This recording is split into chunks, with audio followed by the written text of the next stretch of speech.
নমস্কার। আজকে উত্তাল সময়ের ইতিকথা উপন্যাসের আপনারা শুনবেন ত্রয়োদশ পর্ব। পরদিন বিকেলে কালীপদর জিপে বিনয়কে নিয়ে বেরিয়ে পড়লেন শেখরনাথ। বললেন, জেলখানার তলার রাস্তা ধরে সমুদ্রের ধার দিয়ে ডান দিকে এগিয়ে যাবি। আচ্ছা। মিনিট 10 লাগলো না, জিপ সেলুলার জেলের তলায় পৌঁছে গেল। এখানে সিসোস্ট্রেস বেয়ে আধখানা বৃত্তের আকারে পূব দিকে চলে গেছে। তার গা ঘেঁষে বিনয়ের চেনা মসৃণ রাস্তাটাও পাশাপাশি চলেছে, ঠিক উল্টো দিকে রস আইল্যান্ড। কালীপদ জিজ্ঞেস করল, এবার কোথায় যাব? সোজা এগিয়ে যা। উপসাগর যেখানে ডাইনে বাঁক নিয়ে আরও এগিয়ে গভীর সমুদ্রে মিশেছে, ঠিক সেই কোণটিতে একটা মাঝারি ধরনের ন্যাড়া টিলা, ওপর দিকটা ফ্ল্যাট, গাছপালা বাড়িঘর কিচ্ছু নেই। শেখরনাথ কালীপদকে বললেন, এবার গাড়ি থামা। জিপ থামলে বিনয়কে নিয়ে নেমে পড়লেন। বিনয় অবাক, আমাদের তো আজকে বৈজুদের বাড়ি যাওয়ার কথা, এখানে নিয়ে এলেন যে? বৈজুদের ব্যাকগ্রাউন্ডটা জানার জন্য এখানে আসা দরকার। বিনয়ের ধন্দ কাটছে না। সেলুলার জেলেই তো বৈজু থাকতো, সেটাই তো আমি জানি। একবার আমার সঙ্গে এসো, তোমার মনে যে প্রশ্ন দেখা দিয়েছে তার জবাব পেয়ে যাবে। এসো। এই ন্যাড়া নির্জন টিলায় কী রহস্য থাকতে পারে বিনয়ের বোধগম্য হচ্ছে না।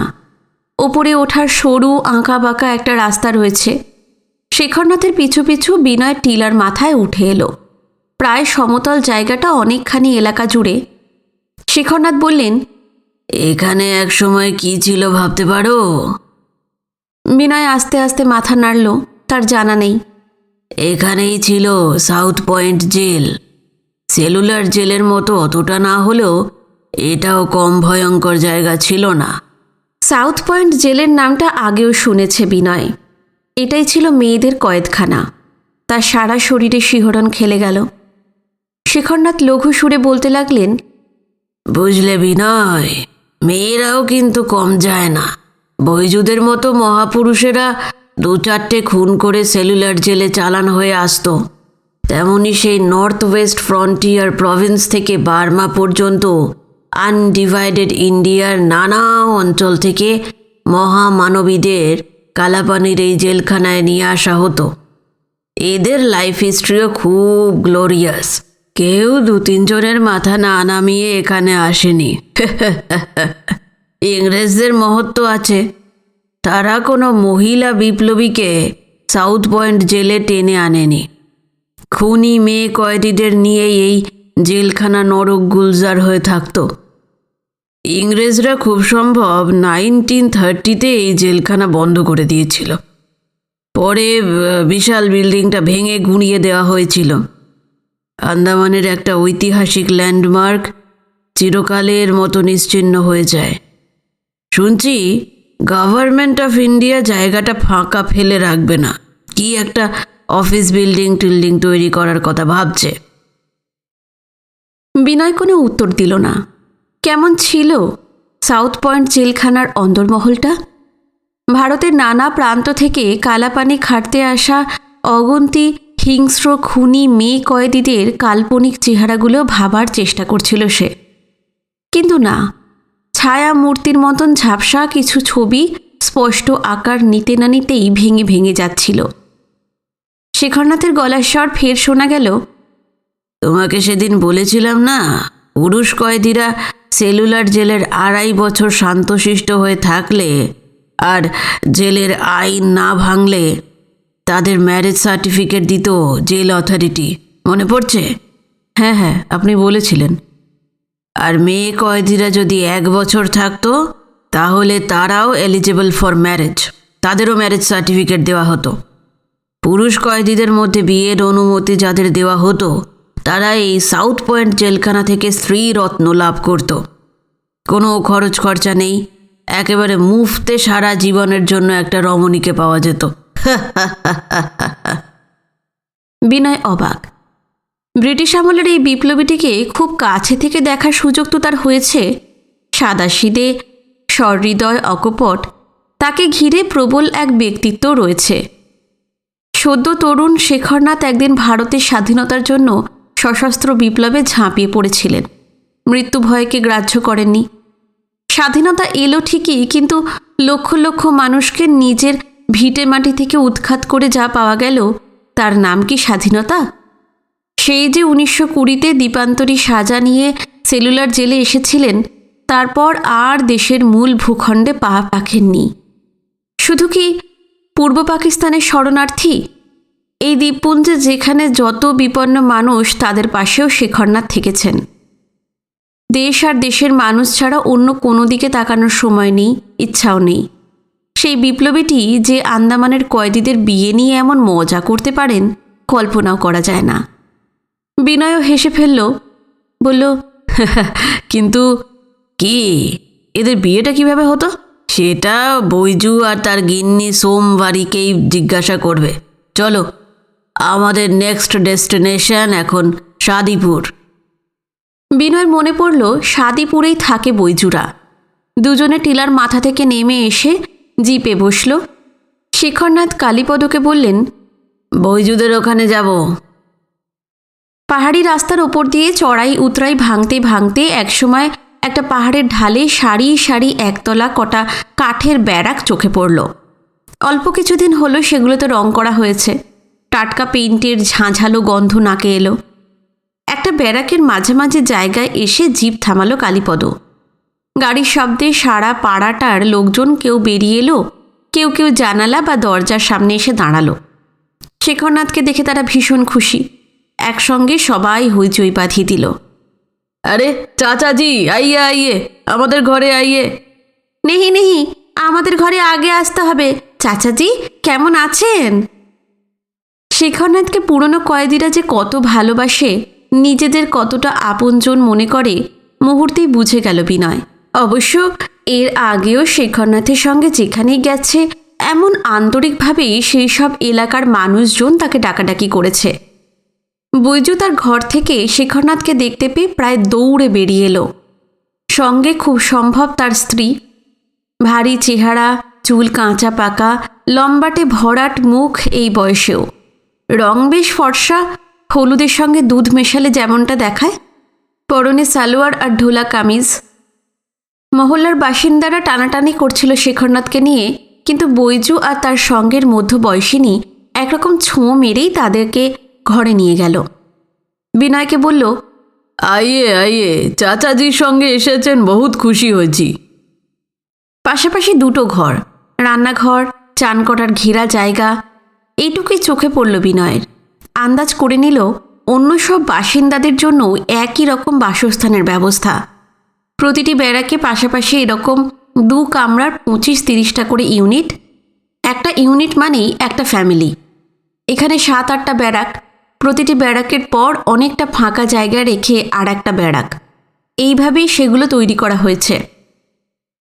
বৈজু একটা ঘরে এনে শেখরনাথ আর বিনয়কে বসালো। এখানে কাঠের ভারী ভারী আসবাব, চেয়ার, টেবিল, গদি আঁটা, কটা মোড়া, ধবধবে চাদরে ঢাকা নিচু তক্তপোষ ইত্যাদি। বোঝাই যায় এটা বাইরের ঘর। লোকজন এলে এখানে বসানো হয়। বৈজু আর মাঝ বয়সিনীটি মোড়া টেনে এনে শেখরনাথের কাছাকাছি বসল। মেয়ে মানুষটি একেবারে ঝড় বইয়ে দিতে লাগলো। চাচাজি, সেই দিন এসে আমার ঘরওয়ালা বলল আপনার 7 বড় কয়েদখানায় তার দেখা হয়েছে। আপনি বললেন আমাদের এখানে আসবেন, রোজ ভাবি আপনাকে দেখতে পাবো। আপনি আসেনি না। मन में बहुत दुख हुआ, थोड़ा गुस्सा भी हुआ, और 2-1 रोज দেখে सीधा রাহ সাহেবের বাংলায় আমি চলে যেতাম। রাগ করিস না সোমবারী, একটা জরুরি কাজে আটকে গিয়েছিলাম, তাই আমার আশা হচ্ছিল না। এই দেখ, ফুরসত পেলাম, তক্ষুনি চলে এসেছি। অবুঝ কিশোরীকে বোঝাবার মতন হেসে হেসে সোমবারীর মাথায় হাত বোলাতে বোলাতে শেখরনাথ বললেন, কত রোজ বাদ এলেন বলুন তো? পুরা 1 সাল। কি যে বলিস, 3 মাস আগেই তোর সঙ্গে দেখা করে গেছি। ওই দেখ, তোর সঙ্গে তো আলাপই করিয়ে দেওয়া হয়নি। এই যে, এ হলো বিনয়, এ কলকাতা থেকে এসেছে, খবরের কাগজে কাজ করে। আর এ হলো বৈজু স্ত্রী সোমবারী। সোমবারই হাত জোর করে বলল, নমস্তে নমস্তে, আমরা বহুত খুশনসিব যে আপনি এসেছেন। বিনয় আগেই বৈজুর সঙ্গে মেয়ে মানুষটা সম্পর্কটা অনুমান করে নিয়েছিল। সেও হাত জোর করল। সোমবারই উঠে পড়ল, চায় পানি নিয়ে আসি, খেতে খেতে কোথা হবে। শেখরনাথ হাঁ হাঁ করে উঠলেন, না না না, আর চায়ের দরকার নেই, আমরা এইমাত্রই খেয়ে এসেছি। কিন্তু কে কার কথা শোনে। চঞ্চল প্রায় প্রায় উঠতে উঠতে সোমবারে বেরিয়ে গেল। কিছুক্ষণ পর চা, ঘরে তৈরি লাড্ডু, নিমকি, ভুজিয়া টুজিয়া নিয়ে ফিরল। এই লিজিয়ে চাচাজি, আজ আপনাদের আর ছাড়ছি না, दोपहरेর খানা খেয়ে যেতে হবে। ঘরে সুরমাই আর পমফ্রেট মাছলি আছে, মুরগা ভি আছে। ওহো, আপনি তো আবার মাংস খান না।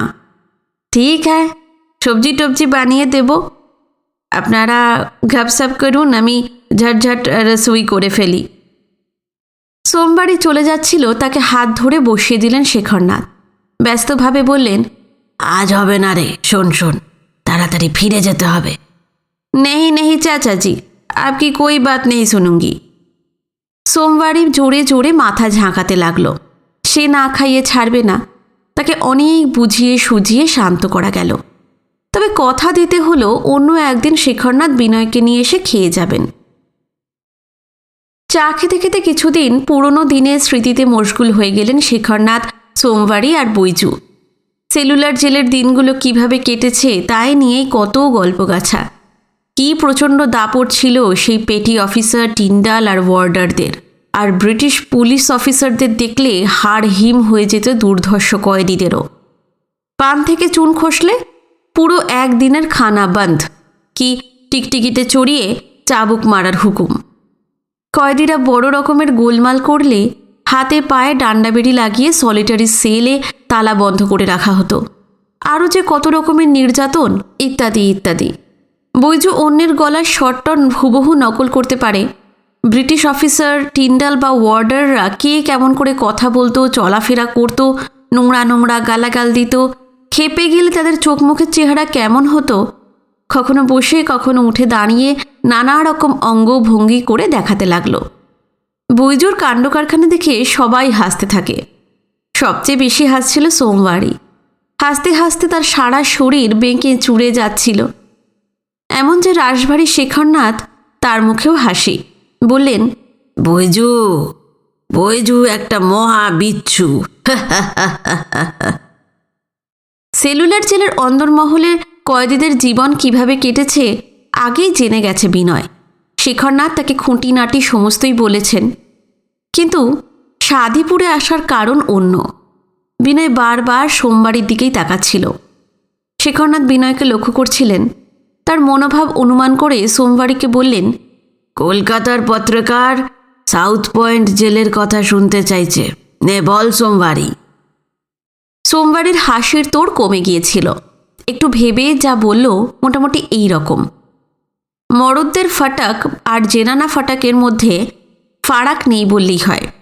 সেলুলার জেলের কয়েদিদের শুধু সেলুলার জেলেই আটকে রাখা হতো না, অনেককেই পুলিশ পাহারায় সকালে বাইরে নিয়ে যাওয়া হতো। তাদের দিয়ে পোর্ট ব্লেয়ারের সড়ক বানানো, বন বিভাগ বা শিপিং ডিপার্টমেন্টের কাজ করানো ইত্যাদি ইত্যাদি হতো। কিন্তু জেনানা ফাটাকের বন্দিনীদের কখনো বাইরে বেরুতে দেওয়া হতো না। তফাৎ এইটুকুই, নইলে আর সবই একরকম। তাদেরও নারকেল ছোবড়া পিটিয়ে তার ঘানি টেনে তেল বের করতে হতো। সাউথ পয়েন্ট জেলেও টিন্ডাল, পেটি অফিসার, ওয়ার্ডার এবং ব্রিটিশ পুলিশ অফিসার মিলিয়ে বিভীষিকার রাজত্ব ছিল। বিনয় যেখানেই যায় সঙ্গে পেন আর নোট বই থাকে। সোমবারের কথাগুলো সে টুকে টুকে নিচ্ছিল। একসময় সোমবারই চুপ করল। একটু নীরবতা। তারপর শেখরনাথ বললেন, আমি হয়তো তোদের এখানে 1-2 দিন পরেই আসতাম, বিনয়ের জন্যই আজকে আসতে হলো। ও তোদের কাছে একটা ব্যাপার জানতে চায়, সেটা আমারও ভালো জানা নেই, তাই আমি বলতে পারিনি, তোরাই বল। हाँ हाँ চাচাজি, বলুন না, কি ব্যাপার? বিনয় জানতে চায় আন্দামানে ইংরেজ আমলে এই মেয়ে কয়েদিদের সাথে পুরুষ কয়েদিদের কিভাবে বিয়ে হতো। বৈজু কথা বলতে ভীষণ ভালোবাসে। উৎসাহে তার চোখ জলজল করতে থাকে। বলল, यही बात चाचा जी গভর্নমেন্টের যেসব কানুন মেনে সোমবারীকে আমি শাদি করেছি অন্য কয়েদিদেরও সেইভাবেই হয়েছে। হ্যাঁ, ওইটাই তো জানতে চায়। তা তোদের শাদির কথাটাই শোনা যাক। বৈজু বিনয়ের দিকে তাকালো। ভাই সাহেব আপনি কি জানেন কালাপানির মরদ কয়েদিরা যদি 2.5 সাল ঝামেলা ঝঞ্ঝাট না করতো জেলখানা থেকে তাদের ম্যারেজ সার্টিফিকেট দেওয়া হতো। আর জেনানাদের বেলায় টেম ছিল আরও কম, সিরিফ 1 সাল। হ্যাঁ, আমি শুনেছি, কাকা বলেছেন আমাকে। এই ম্যারেজ সার্টিফিকেট ছাড়া শাদি তো করা যেত না। আমি একদিন সেটা পেয়ে গেলাম। পুরা জিন্দগির জন্য কালা পানি খাটতে এই জাজিরায় এসেছি। আমাদের মতো কয়েদিদের দুলহান তো আসমান থেকে নেমে আসবে না, দেশ থেকেও জাহাজে চেপে কেউ এসে গলায় মালা চড়াবে না। তাহলে দুলহান আর মিলবে কোথায়? শুনলাম এই সাউথ পয়েন্ট কয়েদখানার কোনো জেনানাকে শাদি করতে হবে। আরও শুনলাম যে শাদির পর আর কয়েদখানাতে আমাকে ঢোকানো হবে না, আমাকে ঘোর দেওয়া হবে, নকরি দেওয়া হবে, তলব মিলবে। নিজের औरत নিয়ে আমি সেখানেই থাকবো। দিল তো বহুত খুশ হো গিয়া। লেকিন লেকিন লেকিন কি?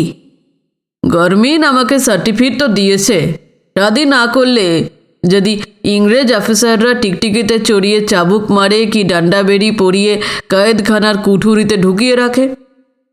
2 রাত ভেবে ভেবে আঁখে আমার নিন্দ এলো না। মনে হলো যা হবার তাই হবে, শাদি তো আমাকে করতেই হবে, না করলে গভর্নমেন্ট তো আমাকে ছাড়বে না। আমি ঝুট বলবো না, আমার মনেও শাদির খোয়াব ছিল। বলতে বলতে দম নেবার জন্য বৈজু একটু থামল, জোরে জোরে বার কয়েক শ্বাস টানলো, ফের শুরু করলো। এতোয়ার সাউথ পয়েন্ট কয়েদখানায় ম্যারেজ প্যারিড হতো। এতোয়ার মানে রবিবার। বিনয় জিজ্ঞেস করলো, সেটা কি? বলছি শুনুন না। ম্যারেজ প্যারিডের কথা আগে শুনেছি, লেকিন নিজের আঁখে কখনো দেখিনি। জেনানা ফাটাকে মরদদের ঢুকতে দিলে তো দেখবো। ঢোকা তো দূর কি বাত, আধা মাইলের ভেতর কোনো মরদ কয়েদিকে ঘেঁষতে ভি দেওয়া হতো না। তা আমার মতো আরও 20-25 জন সেবার ম্যারেজ সার্টিফিকেট পেয়েছিল। ইন্ডিয়ার দূর দূর থেকে তারাও কালা পানিতে এসছে। এক এতোয়ার দুপুরে বন্দুকওয়ালা পুলিশরা পাহারা দিয়ে আমাদের ওই জেনানা ফাটাকে নিয়ে গেল पैदल। ফটকটা ঘিরে চারিদিকে উঁচা উঁচা দीवार, अंदर एक कदम রাখলেই बड़ा ফাঁকা একদম এক ময়দান, তারপর 4-5টা ইমারত, ওগুলোতেই জেনানারা থাকে। লেকিন এক ভি জেনানা আমি তো দেখতে পেলাম না। ময়দানের চারপাশ ঘিরে বহুত বহুত নারিয়েল গাছ, মাঝখানে বড় ছাতার তোলায় কুর্সিতে 3 ইংরেজ পুলিশ অফিসার বসে আছে। এখানেও কমসে কম 20 জন পুলিশ ছিল, তাদের হাতেও বন্দুক আছে। এক অফিসারের হুকুমে আমরা যে মরদ কয়েদিরা দুলহানের খোঁজে এসেছিলাম তাদের পর পর কাতার দিয়ে দাঁড় করিয়ে দেওয়া হলো। বঙ্গালীর পর পাঞ্জাবি, হিন্দুর পর মুসলমান, এইভাবে। এতটা নিচা রাস্তা ভেঙে এসেছি, মাথার ওপর আসমানে সূর্যটা চুলাহারের মতো জ্বলছে। আমরা 24 কয়েদি দাঁড়িয়ে আছি তো দাঁড়িয়েই আছি। কোমরে দর্দ হচ্ছে, পা দুটো ছিঁড়ে পড়বে, পসিনায় ভিজে যাচ্ছে কুর্তা। এ দুলহান কখন আসবে কে জানে। কালা পানিতে শাদি করাটা ও তো সোজা ব্যাপার নয়। আমার সামনের 2 कैदी আস্তে আস্তে কথা বলছিল যে शादी के ज़रूरत नहीं है, चलो भाग जाते हैं। একজন বলল, তোর কি মাথা খারাপ আছে নাকি? यहाँ से भागेगा तो पुलिस सीधा गोली चला देगा। তারপর दोनों ही चुप कर गया। लगभग 2 घंटा बाद 3 জেনানা টিন্ডেলান ফটকের একটা বিল্ডিং থেকে বেরিয়ে এলো। সঙ্গে সঙ্গে চারিদিক থেকে আমাদের দিকে বন্দুক তাক করে কোরা নজরে তাকিয়ে রইল পুলিশ। লড়কি দেখে মরদদের কেউ যদি গড়বড় করে ফেলে সিধা গলি তার সিনায় ঘুষে যাবে। জেনানা টিন্ডেলরা যে জেনানা कैदी নিয়ে এসেছিল সে মোটি কালা, পুরা 4 হাত লম্বা, বিলকুল রাক্ষস জैसा। টিন্ডেলনরা আমাদের এক এক জনের সামনে এনে দাঁড় করিয়ে করিয়ে মরদ औरत দুজনকে জিজ্ঞাসা করছে, পছন্দ হলো? মরদ কয়েদিটি বহুত ডরে যাচ্ছে। জোরে জোরে মাথা ঝাঁকিয়ে জানিয়ে দিচ্ছে যে পছন্দ হয়নি। এরকম দুলহন নিয়ে কে আর ঘর করতে চায়? ২৪ জন মরদ কয়েদি তাকে খারিজ করেছে। তাকে পছন্দ না করায় औरतটা খুব ক্ষেপে গিয়েছিল।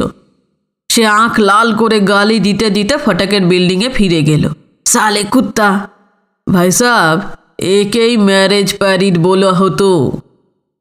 চমকপ্রদ এক আখ্যান মনোযোগ দিয়ে শুনে যাচ্ছিলেন শেখরনাথ। তারও বেশ মজাই লাগছিল। লঘু সুরে বললেন, ব্রিটিশ জেলাররা দেখছি রামায়ণ মহাভারতের মতো স্বয়ম্বর সভা বসিয়ে দিয়েছিল রে সাউথ পয়েন্ট জেলে। স্বয়ম্বর সভা ব্যাপারটা কি বৈজু ঠিক বুঝতে পারল না। তবে শেখরনাথ মজা করাচ্ছেন সেটা আন্দাজ করে সব কটা টেনা বেঁকা দাঁত বের করে খুব একচোট হেসে বলল, তারপর শুনুন, কালী মোটি তো চলে গেল। এরপর টিন্ডালানরা এক হট্টাকট্টা औरतকে এনে হাজির হলো। তার এবার গলা নেই, মুন্ডুটা কাঁধার ওপর ঠেসে বসিয়ে দেওয়া হয়েছে। ওর দুটো পুড়ে পুড়ে কালচে, জরুর বিড়ি কি পিনিক ফুঁকতো। মনে হচ্ছিল তার গায়ে পেহেলবানদের মতো তাকাত। তো এমন লড়কিকে কে শাদি করবে? তো সেও নাকচ হয়ে গেল। পেহেলবান এক মরদ পেল না, ইসিলিয়ে তার সিরে খুব খুন চড়ে গিয়েছিল। চেঁচিয়ে চেঁচিয়ে মরদ কয়েদিদের সেও বাপ মা তুলে গালি দিতে দিতে ফিরে গেল। 2 নমুনার কথা তো শুনলেন। এরপর একে একে 3 বর্মি জেনানাকে নিয়ে আসা হলো। মরদ কয়েদিদের মধ্যে 5-6 আদমি বর্মা মুলুকের। তারা औरतগুলোকে পছন্দ করে ফেলল। জেনানারাও তাদের শাদি করতে রাজি হয়ে গেল। এইভাবে পরপর লড়কিদের নিয়ে আসা হচ্ছে। দুপক্ষেরই জীবন সাথী পছন্দ হলে अंग्रेज পুলিশ অফিসারদের হুকুমে अलग अलग জেনানাদের একদিকে আর মরদদের জন্য জায়গায় বসিয়ে রাখা হলো। শেখরনাথ বললেন, অন্য সবার কথা তো বলছিস, এবার সোমবারেরটা বল। আরে থোড়া সা সবুর ভাই সাহেব, থোড়া সা সবুর। এবার বলছি, আমরা 24 মরদ ম্যারেজ সার্টিফিকেট পেয়েছিলাম। জেনানাদের মধ্যে পেয়েছিল 30 জন। 18 জোরির বন্দোবস্ত হয়ে গেল। আমার মন মে তো বহুত দুঃখ। কাউকেই আমার পছন্দ হচ্ছে না। যাকে ভালো লাগছে সে আবার আমাকে চাইছে না। যখন ভাবছি আমার নসিবে তো ঘরওয়ালি নেই, সেই সময় টিন্ডালানরা এক লড়কিকে নিয়ে এলো। আমার ঠিক সামনে দাঁড়িয়ে ছিল এক পাঠান और এক দাড়িওয়ালা শিখ। দুজনেই জবরদস্ত জওয়ান। এতক্ষণ ঝামেলা ঝঞ্ঝট করেনি। अचानक बिल्कुल যেন পাগল বনে গেল তারা। দুজনে দুদিক থেকে লড়কির হাত ধরে টানাটানি করতে লাগলো। পাঠান বলে, এ লড়কি আমার। শিখ বলে, এ লড়কি সির্ফ মেরা। দুজনের মধ্যে একদম মার দাঙ্গা শুরু হয়ে গেল। আমরা তো লাইনে দাঁড়িয়েই আছি, হল্লা গুল্লা বাঁধিয়ে দিলাম। अंग्रेज অফিসাররা সবাই হিন্দুস্তানি বুলি জানতো। একজন 4 পুলিশকে সঙ্গে নিয়ে দৌড়ে এলো। সমানে গালি দিতে দিতে হাতে ডান্ডা চালাতে লাগলো। मार के हड्डी तोड़ दूंगा। मारे चोटे যখন শিখ আর পাঠানের নাক মুখ সিনা ফেটে খুন বেরিয়ে এলো, তখন अंग्रेज पुलिस ऑफिसर 4 के বলল, ए 2 कुत्ता के बच्चों को सेलुलर जेल में ले जाओ, डंडा बेरीचे रखे कुटुनी में बंद कर दो, ताला लगा दो और 2 रोज खाना बंद। হুকুম শুনে বন্দুকের কুন্দা দিয়ে ঠেলতে ঠেলতে জেনানা ফটক থেকে 2 জানোয়ারকে বের করে নিয়ে গেল পুলিশ। তারপর কি হলো? এলাকায় পুরা শান্তি। ফের টিন্ডালানরা সেই লড়কিকে নিয়ে এগিয়ে এলো। শিখ পাঠান চলে যাবার পর আমি তো লাইনে বিলকুল পয়লা নম্বরে চলে এলাম। লড়কি আমার কাছে এসে দাঁড়িয়ে পড়ল। এক নজর দেখেই আমার ভালো লেগে গেল।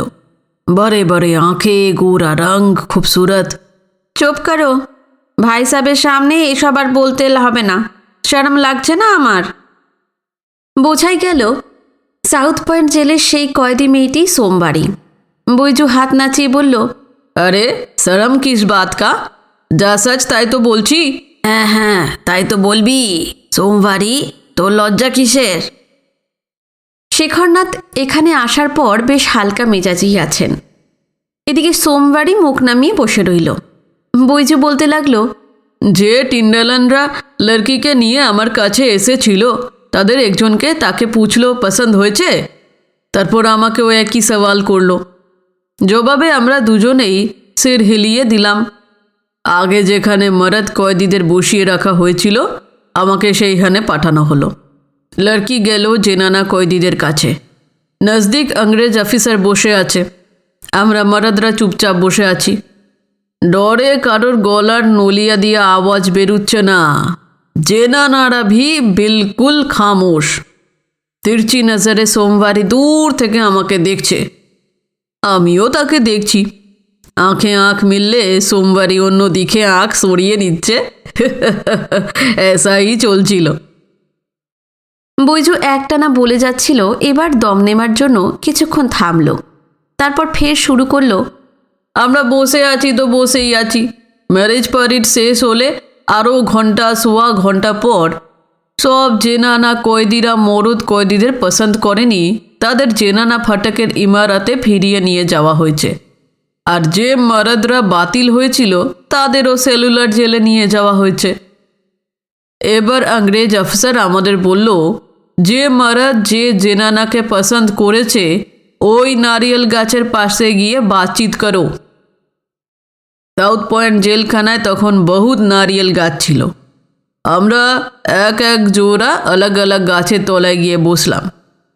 দূর থেকে আমাদের তো কথা শোনা যাবে না, লেকিন আমাদের ওপর নজর রাখা যাবে। সিপাহীরা আমাদের শোবার দিকে বন্দুক নিশানা করে রেখেছিল। কেউ বদতমিজি বদমাইশি করলে সির্ফ গুলি চালিয়ে দেবে। অনেক সাল পর মরদরা লড়কি দেখছে তো তাদের মাথায় শয়তান ভর করতে পারে, তাই এত নজরদারির বন্দোবস্ত। এই অবধি বলে বৈজু বিনয়ের দিকে তাকালো, তাকিয়ে চোখ নাচালো। ভাই সাহেব, ইংরেজ আমলে কয়েদিদের শাদির ব্যাপারটা কেমন মজাদার ছিল এবার আন্দাজ করুন তো। বলেই আবার সাউথ পয়েন্ট জেলে সেই দিনটি স্মৃতিতে সে ফিরে গেল। তো নারিয়েল গাছের নিচে বসে দুজনেই খানিকক্ষণ আমরা গুঙ্গা রইলাম। ফির আমি শুরুয়াতটা করলাম। জিজ্ঞেস করলাম, তোমার নাম কি?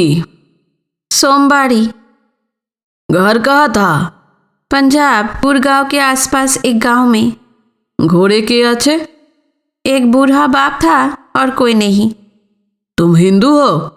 हाँ, আমরা জাট আছি। তোমার মতো খুবসুরত লড়কিকে কালাপানি কেন আসতে হলো?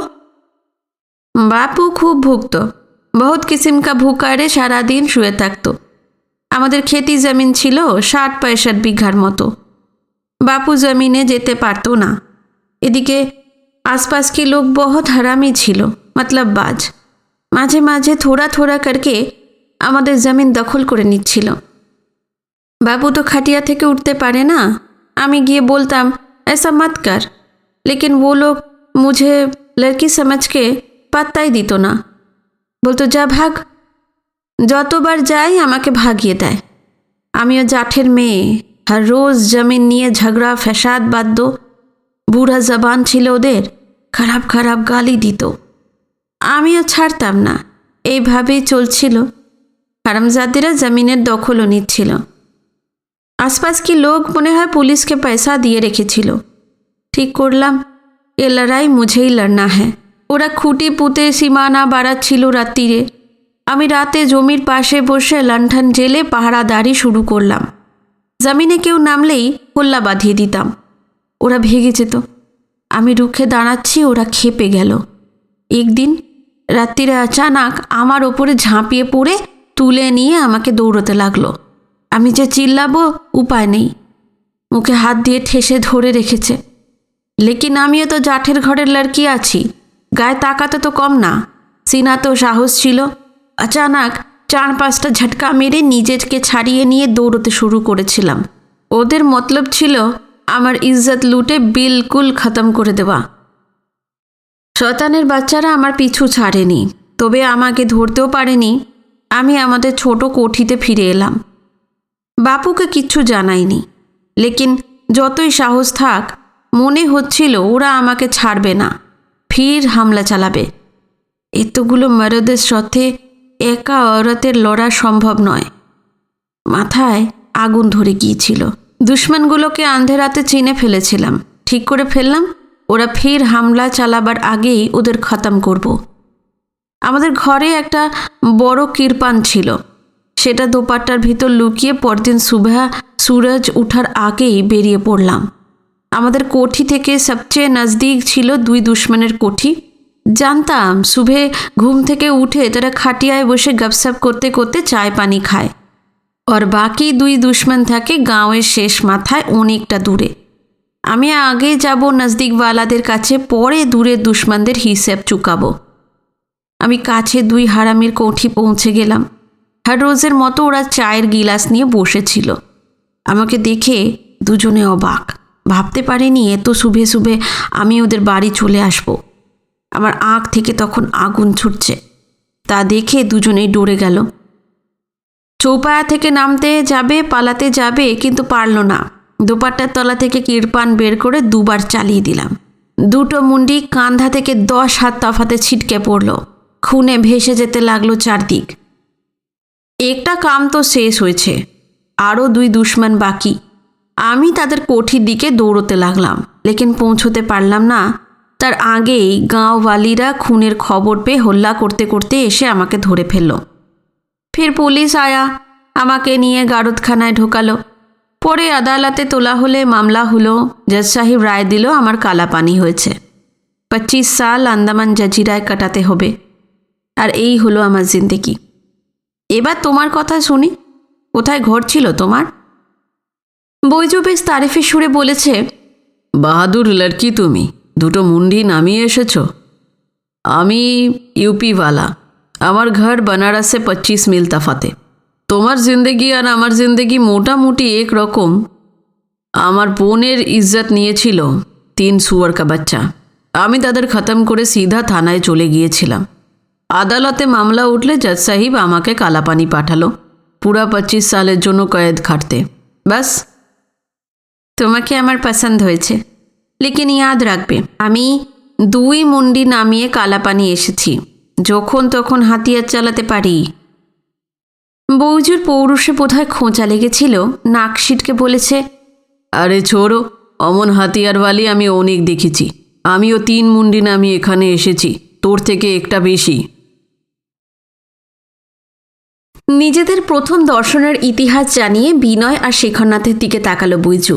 হেসে হেসে বলল, এরপর পুলিশ সাহেবরা আরও 4 দফা আমাদের দেখা করিয়ে দিয়েছিল। তারপর পুছলো, শাদি করতে তোরা রাজি আছিস? সোমবারের সাথ আমার সমঝোতা তো হয়ে গেছে।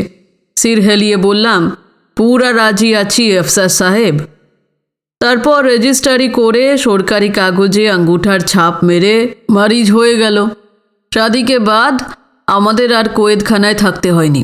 এই শাদিপুরে পাঠানো হয়েছিল। আমাকে সরকারি নকরি দেওয়া হয়েছিল পিডব্লিউডিতে। যে কয়েদিরা ফুড বেলারের সড়ক বানাতো তাদের হাজিরা কামকাজ ঠিক করছে কিনা এই সব দেখতে হতো, নজরদারির কাম। তার জন্য তলব পেতাম। ঘর সামলাতো সোমবারই। শেখরনাথ হাসতে হাসতে বললেন, বন্দুকের নলের সামনে দাঁড়িয়ে তোদের প্রথম দেখা, তারপর বিয়ে। এমন রোমাঞ্চকর বিয়ের কথা পৃথিবীর কেউ কোনোদিন শোনেনি। বিয়ে একটা করেছিলি বটে তোরা। বৈজু আর সোমবারইও হাসতে লাগলো। বৈজু বলল, কালা পানি এক আজব দুনিয়া হ্যাঁ। এখানে ইংরেজরা কত কিছুই যে করেছে। ভাই সাহেব, আপনি তো এই জিন্দগিতে শাদি করলেন না, করলে বন্দুকের নলিয়ার সামনে দাঁড়িয়ে আপনাকেও করতে হতো। চিরকুমার স্বাধীনতা সংগ্রামীটি লজ্জা পেলেন। হালকা ধমকে সুরে বললেন, তোর হারামজাদা, তোর মুখে কিছুই আটকায় না। ভাই সাহেব, কালা পানি এসে শাদি হলো, ঘর সংসার হলো, লেকিন একটা দুঃখ রয়েই গেছে। দুঃখ? কিসের দুঃখ? সব শাদিশুদা বিহাই পুরানা কয়েদির ঘরই লড়কা লড়কিতে ভরে গেছে, লেকিন আমাদের ঘর তো পুরা ফাঁকা। ছেলে মেয়ে হয়নি, সেই জন্য বৈজুর বড় রকমের একটা আক্ষেপ রয়েছে। ঘরের আবহাওয়া এতক্ষণ মজায় হাসিতে ফুরফুরে হয়েছিল, হঠাৎই থমথমে হয়ে গেল। কিছুক্ষণ চুপচাপ, তারপর ভারী গলায় বৈজু বলল, ভগবানের ইচ্ছা নয় তাই হয়নি ভাই সাহেব, বদনসিব। ছড়িয়ে ও বাত। সে আবার তার লঘু মেজাজে ফিরে গেল।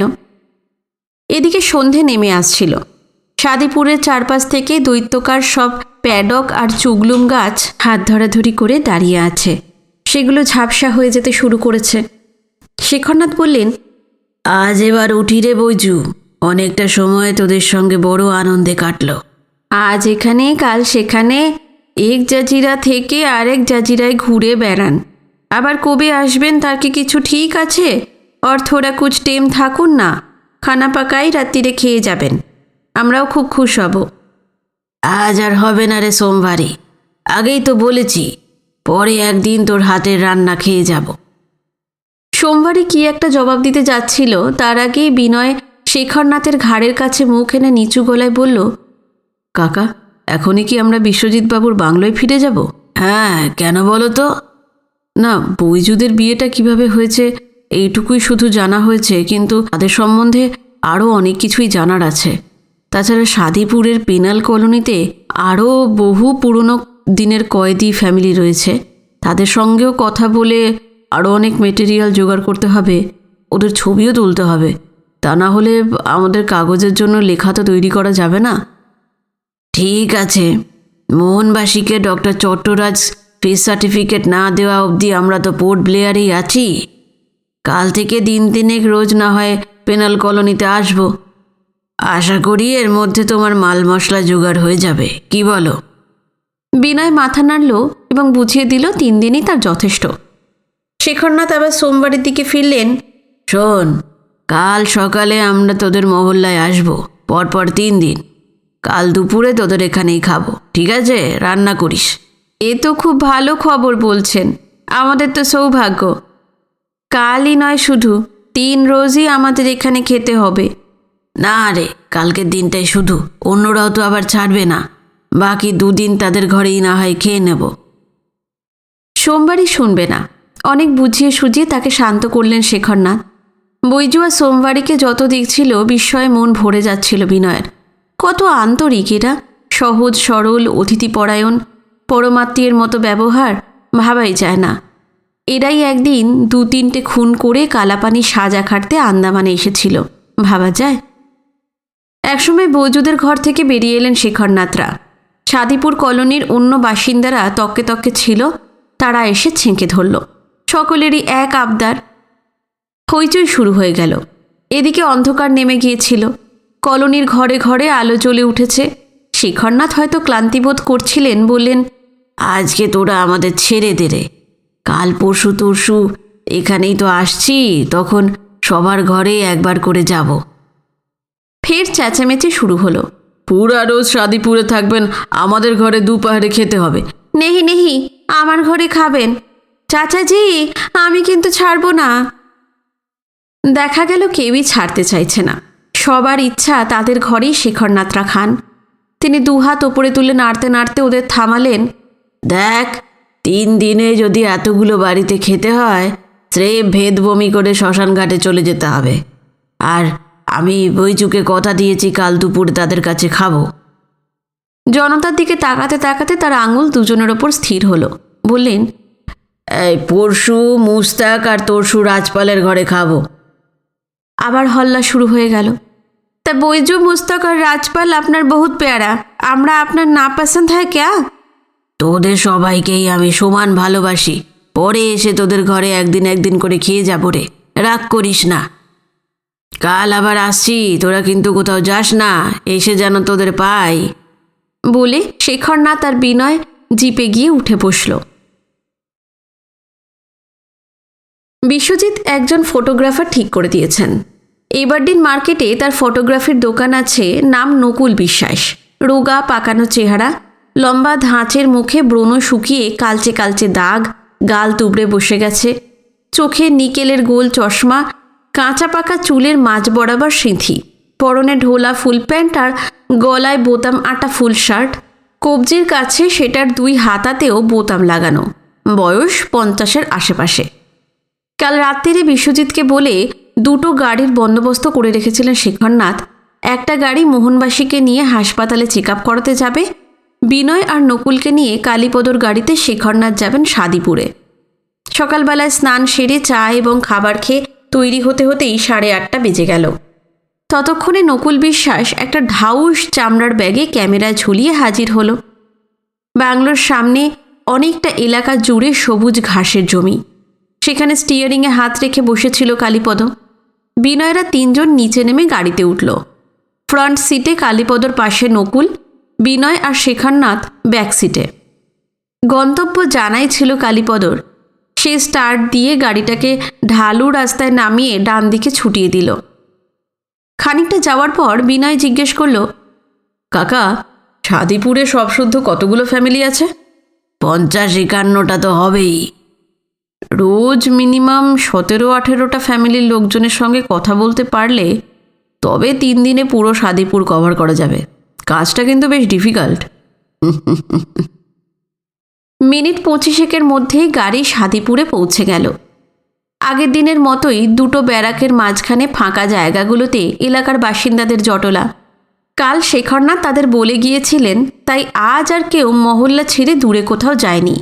সবাই এসে শেখরনাথদের ঘিরে ধরল।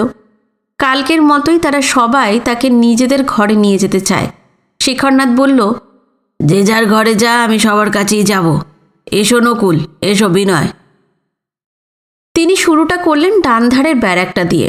ভিড়ের ভেতর লম্বা চওড়া তাগড়াই চেহারার একটা লোক, বয়স 60-এর কাছাকাছি, আর একজন মাঝবয়সী মেয়ে মানুষ দাঁড়িয়েছিল। তাদের বললেন, চল, তোদের ঘরেই আগে যাই। আইয়ে আইয়ে চাচাজি, আইয়ে। বিনয়দেরও খুব সমাদরে সুরে ডাকল, চালিয়ে চালিয়ে। বিনয় লক্ষ্য করেছে মেয়ে মানুষটির মুখে মঙ্গলীয় আদল। সে নিশ্চয়ই বর্মী হবে। ওরা দুজনেই শেখরনাথদের নিয়ে ডান পাশের ব্যারাকের উত্তর দিকের একটা ঘরে খুব খাতির করে বসালো। মেয়ে মানুষটি বলল, চাচাজি, আপনারা বসুন, আমি চায় পানি আর নাস্তা বানিয়ে নিয়ে আসি। তোকে এত ব্যস্ত হতে হবে না, আমরা সেসব চুকিয়ে এসেছি। শেখরনাথ মেয়ে মানুষটি এবং লোকটির হাত ধরে দুটো মোড়ায় বসিয়ে দিয়ে বললেন, আগে তোদের পরিচয় করিয়ে দি। এই যে বিনয় কলকাতা থেকে এসেছে, আর নকুলকে তো তোরা নিশ্চয়ই দেখেছিস। পুরুষ আর মেয়ে মানুষটি একসঙ্গে বলে উঠল, হ্যাঁ, উনি ফটো খিচেন। এবার দিন মার্কেটে দোকান আছে তো। শেখরনাথ এবার বিনয়ের দিকে ফিরলেন। এরা হলো বজরঙ্গি আর মালিন, স্বামী স্ত্রী। তার চোখ ফের বজরঙ্গীদের দিকে। আর ইনি হলেন পত্রকার, কলকাতার একটা খবরের কাগজে কাজ করেন। তোদের সঙ্গে আলাপ করতে এসেছেন। যা যা জিজ্ঞেস করবেন তার জবাব দিবি। বজরঙ্গী বলল, আহা, জরুর। আপনি যখন বলছেন জবাব দেব না, তা কি জানতে চান ইনি? ওর কাছ থেকেই শোন। শেখরনাথ বিনয়কে বললেন, এবার তুমি শুরু করো। বিনয় পকেট থেকে একটা নোট বই আর পেন বের করে মালিনকে দিয়েই আরম্ভটা করল। আপনি কত বছর আগে কালাপানি এসেছিলেন? কবে এসেছিলাম তা কি আর মনে আছে? হোগা লগভগ 30-35 সাল। কালাপানি আসতে হলো কেন আপনাকে? দা দিয়ে খারামখোরের মুন্ডু নামিয়ে দিয়েছিলাম না, তাই আসতে হলো। বর্মা মুলুকের দা কেমন হয় জানেন কি বাবুজি? দুদিকেই ধার। সিরিফ একবারই চালিয়েছিলাম, বেশ, জানভারটার মুন্ডু উড়ে গেল। তা আপনি খুন করতে গেলেন কেন হঠাৎ? করব না? মালিনের মঙ্গলীয় চোখ দুটো থেকে এক ঝলক আগুন যেন ঠিকরে বেরিয়ে এলো। সে এক নিঃশ্বাসে তার জীবনের পুরনো ইতিহাস বলে গেল।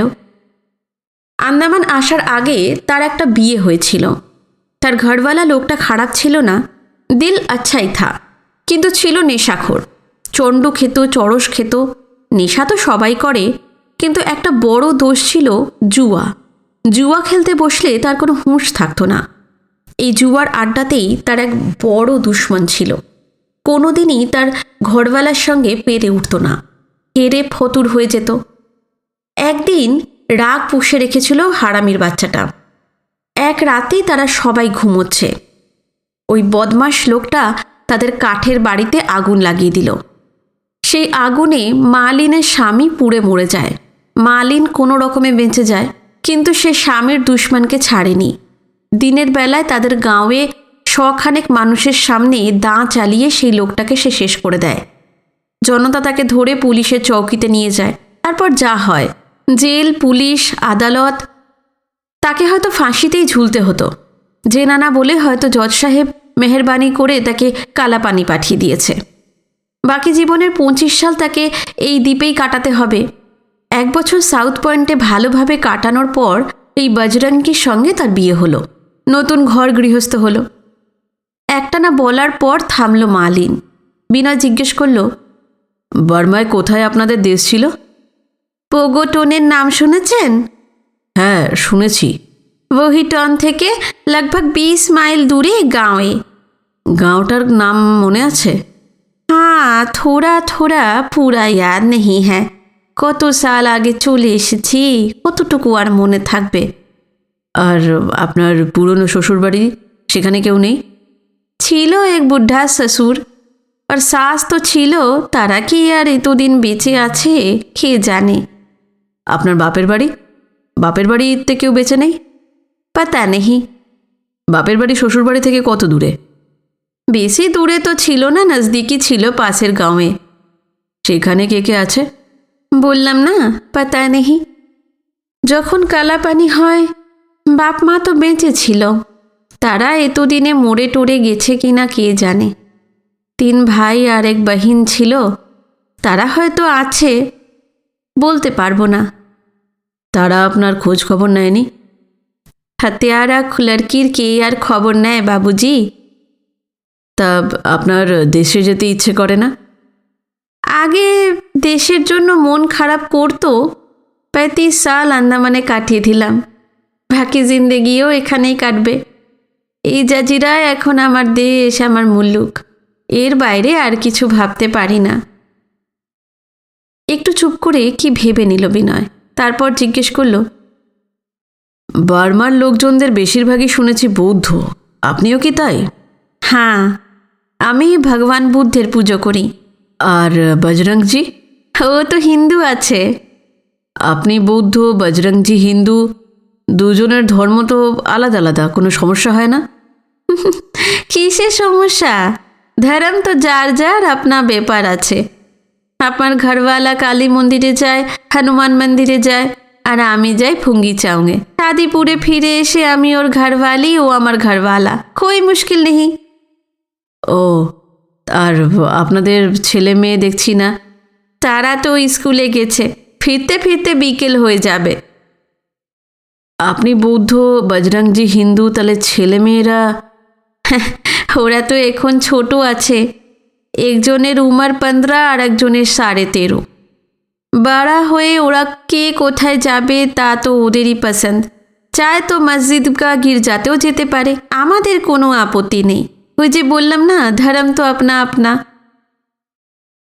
নকুল বিশ্বাসকে বলাই ছিল, সেই মতো শাদিপুরে আসার পর থেকে সে সমানেই ছবি তুলে চলেছে। মালিন আর বজরঙ্গীর ঘরে ঢুকেও ক্যামেরা থামেনি তার, সমানে ক্লিক করে যাচ্ছে। এবার বিনয় বজরঙ্গীর দিকে তাকালো। আপনি ইন্ডিয়ার কোন এলাকা থেকে এসেছেন? বিহার থেকে, জিলা গয়া, গাঁও ভগবানী।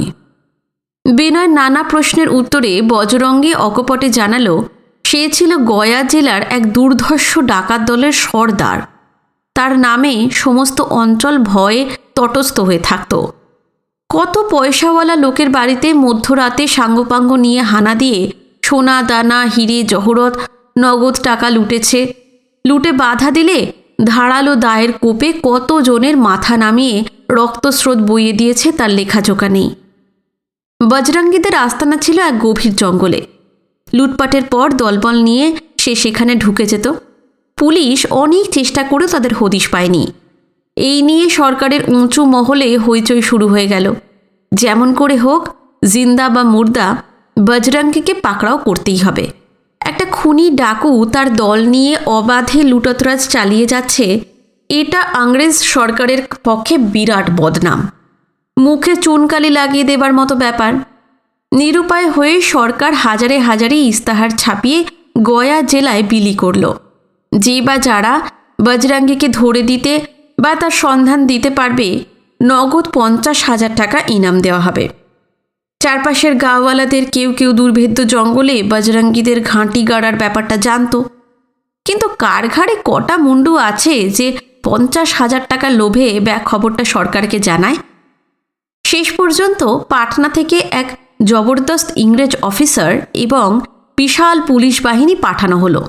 অফিসারের নাম লিপটন সাহেব। তিনি মাসখানেকের ভেতর বজরঙ্গীদের গোপন আস্তানার হদিশ পেয়ে গেলেন।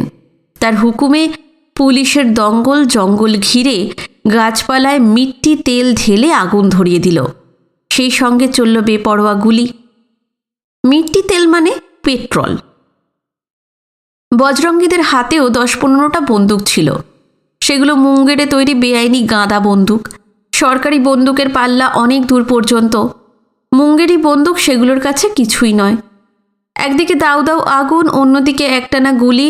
বজরঙ্গীদের পক্ষে লড়া কতক্ষণ আর সম্ভব? তার দলের বেশ কয়েকজন ডাকু গুলিতে শেষ হয়ে গেল, জখম হলো তার চেয়ে বেশি। বাকি সবাই হাতিয়ার ফেলে হাত তুলে ধরা দিল। এদের মধ্যে বজরঙ্গীও ছিল। এরপর হাজত, হাজত থেকে আদালত। 1 বছর পর জজ সাহেবের রায়ে 25 বছরের কালাপানি হয়ে গেল বজরঙ্গীর। সেলুলার জেলে ঢুকে প্রথম মনে হতো পুরো জীবনটাই বরবাদ হয়ে গেল। 2.5 বছর মোটামুটি কয়েদখানায় আইন কানুন মেনে চলার পর সে ম্যারেজ সার্টিফিকেট পেয়ে গেল। মালিনের সঙ্গে তার বিয়ে হলো। গয়া জেলার দুর্দান্ত ডাকু, খুনি এখন শান্ত শিষ্ট পোষমানা দায়িত্বশীল ভারতীয় নাগরিক। আর বর্মী মালিন জাদু জানে যেন। সে গয়া জেলার সেই খুনিকে বশে এনে একেবারে নিরীহ গৃহপালিত জীবে পরিণত করেছে। বজরঙ্গীর জীবনের লম্বা ইতিহাস শেষ হলো। হাসি মুখে বিনয়ের দিকে তাকিয়ে সে জিজ্ঞেস করল, আর কিছু জানতে চান? না, আপনাদের অনেকক্ষণ কষ্ট দিয়ে গেলাম। অনেক ধন্যবাদ আপনাদের। কিসের কষ্ট? আপনি যে মেহেরবানি করে চাচাজির সঙ্গে আমাদের এই গরিবখানায় এসেছেন, এজন্য আমরা বহুত খুশ হয়েছি। আচ্ছা, আজ তাহলে চলি। আবার আসবেন। বজরঙ্গীদের কাছ থেকে বিদায় নিয়ে আরও 6টা কোয়ার্টারে গেল বিনয়রা। সেখানে যারা থাকে তাদের জীবনের ইতিহাসও প্রায় একই।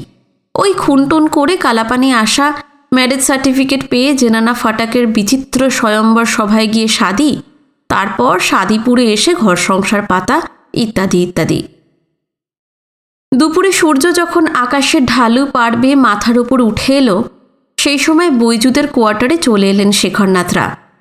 তাদের জন্য বাইরের ঘরেই অপেক্ষা করছিল বৈজু আর সোমবাড়ি। সোমবাড়ি হালকা গলায় বলল, ভাই সাহেব, মহল্লার ঘরে ঘরে ঘুরে বহুত বাতচিত করে আপনারা হয়রান হয়ে পড়েছেন নিশ্চয়ই।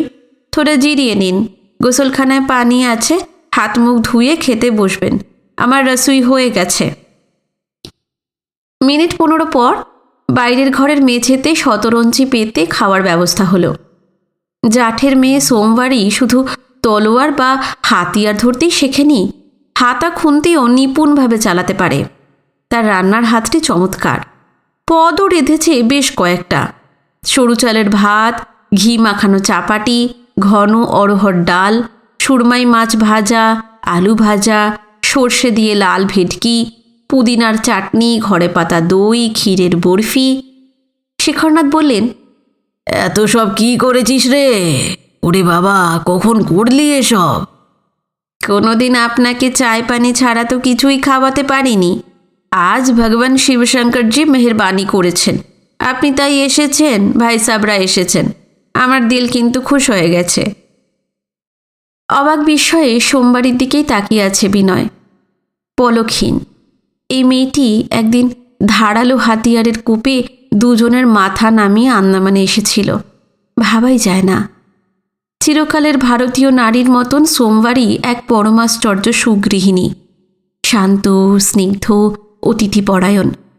তার অতীত জীবন সম্পর্কে কাল বিনয় যা শুনে গিয়েছিল, তার সঙ্গে আজ তাকে যেভাবে দেখল তা মেলানো যাচ্ছে না। খাওয়া দাওয়ার পর আবার বেরিয়ে পড়ল বিনয়রা। 3 দিনের মধ্যে শাদিপুরের কাজটা শেষ করতে হবে। রোজ 16-17টা ফ্যামিলির কাছে যেতে না পারলে তা সম্ভব নয়।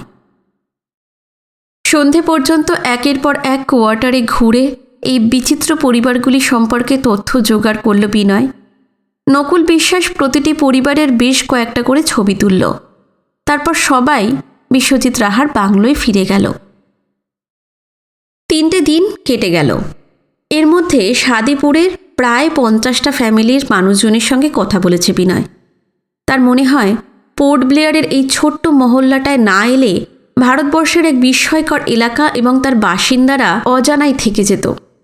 সাদিপুর নানা দিক থেকে বিনয়ের ভাবনা চিন্তাকে প্রবলভাবে ঝাঁকুনি দিয়ে গেছে।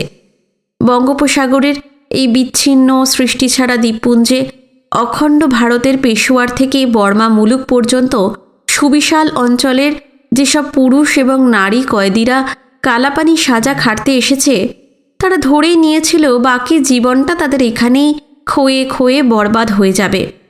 পালিয়ে যে যাবে তার কোনো উপায়ও নেই। কিন্তু ব্রিটিশ গভর্নমেন্ট যখন তাদের শাদির ব্যবস্থা করে সাদিপুরে পাঠালো, মেয়ে এবং পুরুষ কয়েদিরা যেন হাতের মুঠোয় বেহেশত পেয়ে গেল। এই দ্বীপের পুরুষ কয়েদিরা পেল একটি ঘরণী, আর মেয়েরা পেল একটা করে নিজস্ব পুরুষ। ঘর গৃহস্থী বসানোর পর এই দুর্ধর্ষ খুনি এবং দস্যুদের জান্তব হিংস্র প্রকৃতির উগ্রতা ধীরে ধীরে জুড়িয়ে আসতে লাগলো। নিভৃত ঘর সংসার তাদের আমূল বদলে দিল। এদের ছেলে মেয়ে হতে লাগলো ইংরেজরা যাদের নামকরণ করে গেছে লোকাল বর্ন। এখন বিবাহিত পুরুষ কয়েদিরা দায়িত্বশীল বাবা, আর মেয়ে কয়েদিরা মমতাময়ী জননী। অন্যদিকে জাতি গোত্র বংশ মিলিয়ে জোটক বিচার করে এদের বিয়ে হয়নি। একজন পাঠানের ঘরণী হয়েছে একজন বিহারি, একজন রাজস্থানের ঘরওয়ালা শিখ, কোনো বর্মী কারেনের জীবনসঙ্গিনী সেন্ট্রাল প্রভিন্সের রাজপুত্র ক্ষত্রিয়। হিন্দুরা ঘর করতে এসেছে মুসলমান, বৌদ্ধের ঘরে এসেছে খ্রিস্টান বা শিখ। আন্দামানে জাতপাতের যাবতীয় সওয়াল ধুয়ে মুছে সাফ। সবচেয়ে যা বিনয়কে বেশি নাড়া দিয়েছে তা হলো এখানকার ধর্মের দিক। ধর্ম নিয়ে লেশমাত্র মাতামাতি বা অন্ধ গোঁড়ামি নেই। সে 46 সাল থেকে কমিউনাল রায়ট বা সাম্প্রদায়িক দাঙ্গায় সারা ভারতীয় উপমহাদেশে রক্তস্রোত বয়ে গেছে এবং এখনও বয়ে চলেছে। কিন্তু 800-900 মাইল দূরে বঙ্গোপসাগরের এই দ্বীপে এক ফোঁটা রক্তপাতও হয়নি। জীবন এখানে নিরাপদ, নির্বিঘ্ন। দাঙ্গার উন্মাদনা এখানে এসে পৌঁছয়নি। সাদিপুরে ধর্ম যার যার নিজস্ব ব্যাপার। স্বামীটি হয়তো যাচ্ছে মসজিদে, তার স্ত্রী মন্দিরে। এ নিয়ে কোনো বিরোধ বা সংঘাত নেই, তিক্ততা নেই। ধর্ম বিশ্বাসটা যার যার নিজের অধিকারে, তা নিয়ে কেউ মাথাও ঘামায় না। স্বামী স্ত্রী মন্দির মসজিদ ফুঙ্গিচাং বা গুরুদুয়ারা থেকে ফিরে এসে নিজের নিজের সংসারের গৃহিণী বা গৃহকর্তা। তাদের ছেলেমেয়েরা বড় হয়ে কোন ধর্ম পালন করবে, কোন ধর্ম বিশ্বাস তাদের পছন্দ হবে, সেটা তারাই ঠিক করে নেবে। বাপ মা নিজেদের ইচ্ছা অনিচ্ছা তাদের ওপর চাপিয়ে দেবে না। বিনয় ভাবে, এই সাদিপুরের খবর কি ইন্ডিয়ার মেনল্যান্ডে কেউ জানে? ভারত এবং পাকিস্তানের ধর্মান্ধ মানুষজন এবং জননেতাদের গোড়ামিমুক্ত এই ছোট্ট ভূখণ্ডটি এনে দেখালে কেমন হয়? এই 3 দিন রোজ সাদিপুর থেকে ফিরে রাত্রিরে খাওয়া দাওয়া চুকিয়ে কয়েদি দম্পতিদের ইতিহাস এবং জীবনযাপনের কাহিনী সে লিখেছে। নকুল বিশ্বাস সেখানকার যেসব ফটো তুলেছে সেগুলো ডেভেলপ করে 2-1 দিনের মধ্যেই দিয়ে যাবে। মনে হয় লেখাটা ভালোই হয়েছে। নতুন ভারতের পাঠকেরা একটা নতুন অজানা জগতের কথা পড়ে খুশি হবে। নকুল বিশ্বাস ফটোর কপিগুলো দিয়ে গেলে লেখা শুদ্ধ ফটোগুলো একটা পুরো কাগজের প্যাকেটে পুরে সেটার মুখ আটকে বিশ্বজিৎ রাহাকে দেবে। তিনি কলকাতায় পাঠাবার ব্যবস্থা করবেন। আজকের পর্ব এখানেই শেষ করলাম। ভালো লাগলে অবশ্যই জানাবেন। আগামী পর্ব নিয়ে খুব শিগগিরই ফিরে আসছি। যারা এখনও চ্যানেলটি সাবস্ক্রাইব করেননি, প্লিজ সাবস্ক্রাইব করে রাখবেন। নমস্কার, সবাই খুব ভালো থাকবেন।